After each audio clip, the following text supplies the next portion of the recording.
Looks like some flooding in Italy, northern Italy, is causing some mass evacuations to go on. Pretty bad, actually. Now to Italy, where floods have devastated a region in the north of the country. According to government officials, at least 9 people are dead now, with at least 10,000 more people displaced from their homes. NBC News foreign correspondent Claudio Labanga joins us now from Rome with more on this. Claudio, good morning to you. So we've seen this major devastation in Italy over the past few days now. What could the fallout be here? I know there's a lot of farmland there. Well, that's right, Stephen. Well, first of all, the emergency is not over. This morning, the authorities found yet another body.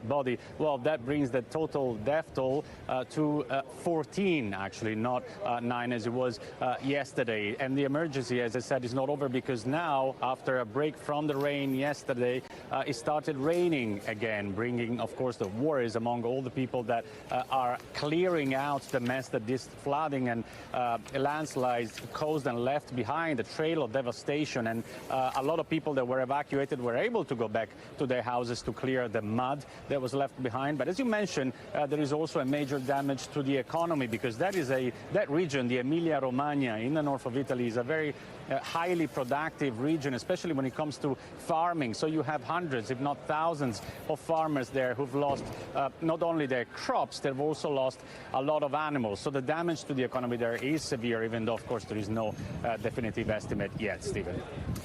So much fallout, and devastating to hear the death toll rising again, Claudio. We know this is just the latest natural disaster for that area. I know it sparked calls for some type of plan to be made to help with the impacts of natural disasters and climate change. What do we know about those efforts? Well, that's right. The government has already said that they will hold an extraordinary meeting next Tuesday to face this situation, and they are expected then to call or declare the state of emergency for that region, and probably they will also issue funds to help the region to get back to its feet. But honestly, this is not the first extreme weather event in Italy.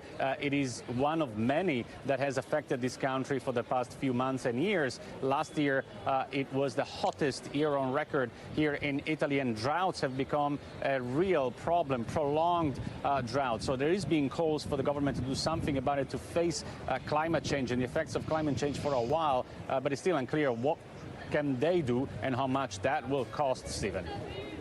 Yeah, there's a lot of problems and very few solutions. We did want to highlight something positive that's happened in that area, Claudio. Bruce Springsteen, I understand, held a concert in one of the areas affected. And initially, I think he was facing some criticism for not canceling that show. So how did it end up going?